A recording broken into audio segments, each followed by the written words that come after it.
بسم اللہ الرحمن الرحیم۔ ناظرین کرام، مسیحی روایات کے مطابق رسولوں پر خداوند متعال کا بڑا کرم تھا، کیونکہ ان میں کوئی بھی محتاج نہیں تھا۔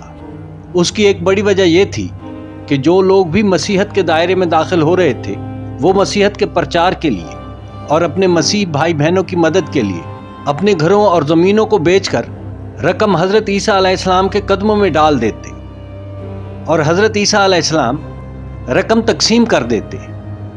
ان ابتدائی مسیحوں میں ایک یوسف نامی آدمی بھی شامل تھا، جس کا تعلق بنی اسرائیل کے قبیلہ لاوی سے تھا۔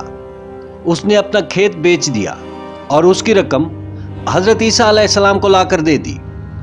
یوسف نامی شخص کی پیدائش قبرص میں ہوئی تھی اور اسے رسول نے ہی برناباس کا لقب دیا تھا، جس کے معنی نصیحت کے بیٹا کے ہیں۔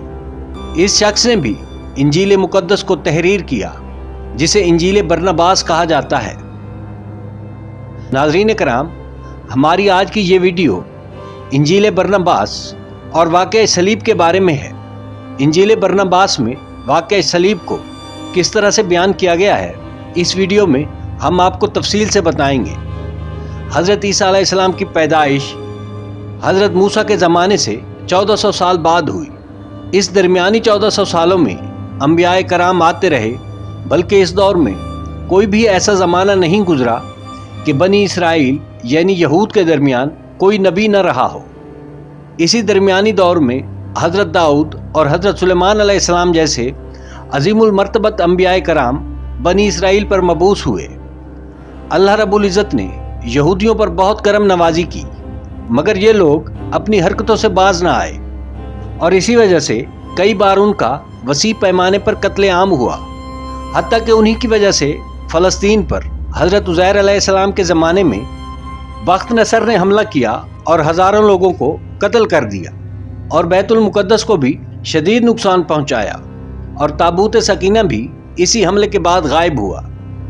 ناظرین کرام، ان شدید حملوں کے بعد بھی یہودیوں نے کوئی سبق نہ سیکھا، بلکہ ان حملوں کے بعد ان کی حالت تو بد سے بدتر ہوئی ہی تھی، مگر ان کی دماغی حالت بھی بدتر ہو گئی اور انہوں نے کئی انبیاء کرام کو شہید کرنا شروع کر دیا، جن میں قابل ذکر حضرت زکریا علیہ السلام اور حضرت یحییٰ علیہ السلام تھے۔ اسی طرح جب حضرت عیسیٰ علیہ السلام کی پیدائش ہوئی تو ان لوگوں نے ان پر باتیں کرنا شروع کر دیں اور حضرت عیسیٰ علیہ السلام کو جادوگر اور دیوانہ تک کہہ دیا اور جناب مریم اور آپ علیہ السلام پر بیہودہ الزامات لگائے۔ اسی زمانے میں یعنی حضرت عیسیٰ علیہ السلام کی رسالت کے دور میں حضرت یحییٰ علیہ السلام نبی تھے۔ ناظرین کرام، نبی اور رسول میں فرق ہوتا ہے۔ رسول صرف وہ ہیں کہ جن پر 4 کتابیں اتری ہیں: زبور، تورات، انجیل اور قرآن مجید۔ اسی طرح زبور حضرت سلیمان علیہ السلام، تورات حضرت موسیٰ علیہ السلام، انجیل حضرت عیسیٰ علیہ السلام اور قرآن مجید حضور نبی کریم صلی اللہ علیہ وسلم پر نازل ہوئی۔ ان کے علاوہ جتنے بھی پیغمبر ہیں وہ نبی ہیں، رسول نہیں۔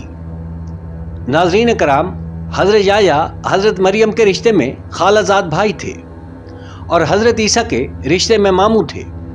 اسی زمانے رسالت میں یہودیوں نے حضرت یحییٰ کو انتہائی بے دردی سے شہید کر دیا اور حضرت عیسیٰ علیہ السلام کو شہید کرنے کی کوششوں میں لگ گئے۔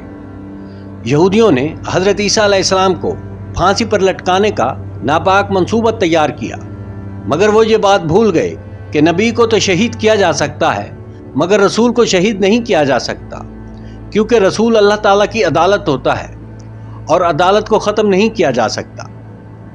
اس زمانے میں فلسطین پر رومن بادشاہ دقیانوس کی حکومت تھی، جس نے یہودیوں کو اجازت دی ہوئی تھی کہ وہ اپنے مذہبی معاملات تورات کے مطابق حل کریں، اور اس طرح ان کی اپنی ایک مذہبی عدالت بھی تھی جس کے فیصلے کا رومن بھی احترام کیا کرتے تھے، اور اس عدالت میں رومن کسی قسم کی کوئی مداخلت نہیں کرتے تھے۔ یہودیوں کی اس عدالت نے حضرت عیسیٰ علیہ السلام پر مختلف الزامات لگا کر ان کو صلیب کی سزا سنائی۔ حضرت عیسیٰ علیہ السلام کو اللہ تعالیٰ نے آسمانوں پر اٹھا لیا اور ان کی جگہ وہ شخص صلیب پر چڑھ گیا جس نے حضرت عیسیٰ کو سازش کر کے گرفتار کرنے کی کوشش کی تھی۔ ناظرین کرام، اس شخص کا نام طوطیانوس تھا، جسے اللہ تعالیٰ نے